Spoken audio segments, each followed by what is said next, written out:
Welcome back to Movie Recaps. Today I will show you a 2014 drama film based on true story, titled Against the Sun. Spoilers ahead. Watch out and take care. In the year 1942, the USA Navy is ready to attack Japan as revenge for what happened on Pearl Harbor by sending torpedo bombers and fighter planes over the South Pacific.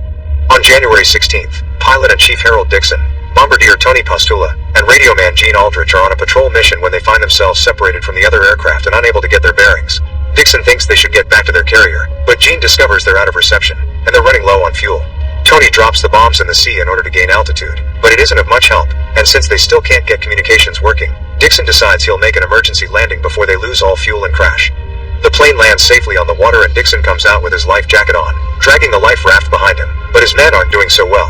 They're having trouble ditching their seats and even almost drown, only managing to get out at the last second, which means they don't get to grab supplies before the plane sinks.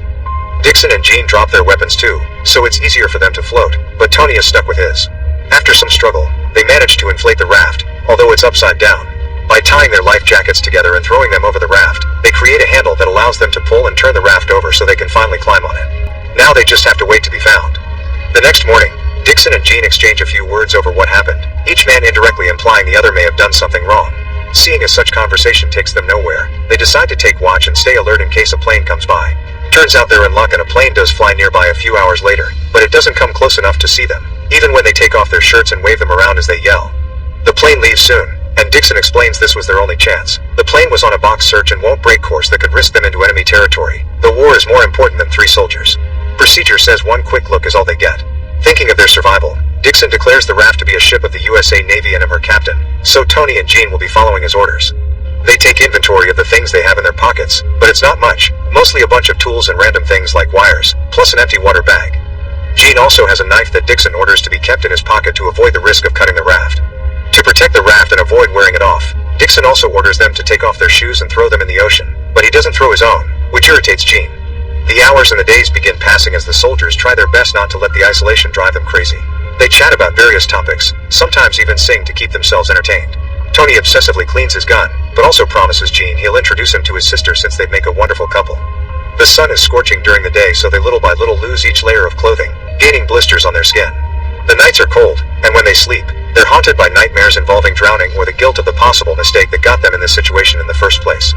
The 3 of them don't sleep at the same time though. One always stays awake and they take turns to watch in case they find a plane or an island. It's during one of these watches that Dixon decides to relieve himself in his own shoe and drink his own pee to at least try to satiate his thirst a little. One morning, when they feel a nice breeze moving the boat along, Dixon makes some calculations to have a vague idea of where they are heading. There's a chance they'll reach some islands, but it'll be weeks before that happens, so Gene decides he wants to try fishing to avoid starving to death. With some wire and cord, they make a hook that they throw into the sea, but whatever bites is strong. Tony has to help Gene pull back, and when they finally recover the end of the line, the hook is gone, reminding them there are some dangerous creatures out there. But Gene doesn't give up. He just makes a new hook and throws it again, leaving it in the water as long as necessary. Eventually though, the heat gets on his nerves, so he puts on the life jacket and jumps off the boat to freshen up. Tony wants to go after him, but Dixon says they should do it one at a time for safety. He also reminds them there are sharks in these waters, which scares Gene into swimming back onto the raft and Tony into refusing to jump in next after all. As days continue to pass, tension grows among the men, and Dixon's paranoia makes him keep on asking his men what happened on the plane, as if trying to find someone to blame for the situation. Thirst is also starting to be a problem, and Tony thinks he could perhaps have at least a sip of seawater, but Dixon stops him before he does something stupid.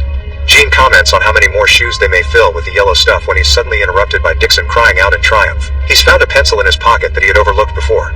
Now he can draw a chart and keep an eye on the direction they're heading. If they want to reach the island, they need to keep the wind in their favor.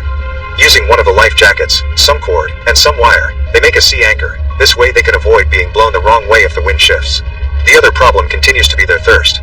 Gene teaches the other 2 how to pray and ask God for rain, but it isn't until later in the night that the weather changes. Laughing in happiness, the men collect as much rainwater as they can on their shirts and the water bag. After a week of being adrift, Gene finally gets tired of failing at catching anything with his hook, so he takes out his knife, ignoring Dixon's protests and worry over the raft. After a few random stabs at the water, Gene is successful in a big way. He's managed to kill a shark, which they bring onto the raft and open to eat the little fish it recently consumed. They save the shark meat in their socks to be used as bait later. This little dinner of theirs, though, has some serious consequences, because they keep throwing the shark blood into the sea to keep the raft clean. Other sharks have smelled it and are now following them around. So when one night, a sleepy Gene distractedly puts his hand in the water, it gets bitten. Luckily, he takes it out before he loses it and Dixon wraps it up with Tony's bandana, but but the damage is done. 2 weeks since the accident have passed, and while they haven't gotten another catch like the shark, they do get one more day of rain to refill their water bag. Hope is starting to be hard to keep, and Tony begins looking at his gun with some depressing thoughts in mind. Gene takes it from him just in time when a bird lands on their raft and shoots it, causing the body to fall into the ocean. Dixon wastes no time jumping in to recover it, but the bird's blood has gotten the attention of a shark as well. The boys try to shoot it, but the gun gets jammed, so Dixon has no choice but to swim as fast as he can. Luckily, he makes it back to the raft before he gets caught, and now they have bird meat to eat, which Dixon thinks tastes like chicken. Since the gun can't be used anymore, Tony throws the bullets in the ocean, sad over what a sign of defeat this could be taken as. On the morning of day 20, Dixon wakes up to discover all 3 of them have been sleeping, so there's been no watch.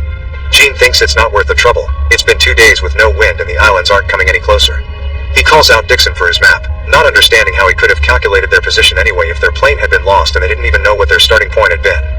He also thinks it's Dixon's fault that the plane got lost because somehow he had flown them out of range. After lots of arguing and yelling, Dixon admits he had been expecting to see islands a couple of days ago, so yes, their course is off. His memory finally kicks in and he remembers what happened on the plane. He had fallen asleep. It was only a couple of minutes, but still enough for them to miss their turn. He apologizes for his mistake, knowing he will never be able to make up for it. A depressing mood falls over the raft, so trying to make things better, Gene picks up the chart and says that while it may not be perfect, it's their only hope to return home. When Tony makes a joke about producing their own wind, Dixon gets an idea.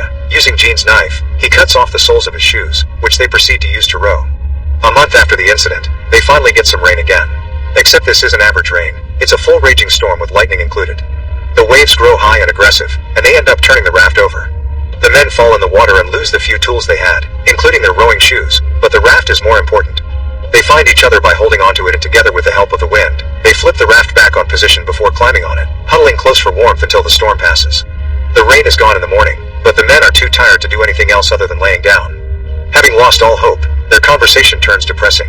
They discuss what to do with the body if one of them dies since it could be food, remember the people at home that believe them to be dead, and make Dixon cry when Tony and Jen say they wouldn't have sent him to court-martial for his mistake. Tired of this somber mood and thinking they've come too far to give up now, Tony convinces his friends to row with their hands to at least go down trying. This tires them out so much that Dixon does what he said they wouldn't, which is drinking seawater, and Tony falls asleep so deeply that for a moment they believe him to be dead. Suddenly, Gene sits up when he sees something green in the distance. They've finally found an island.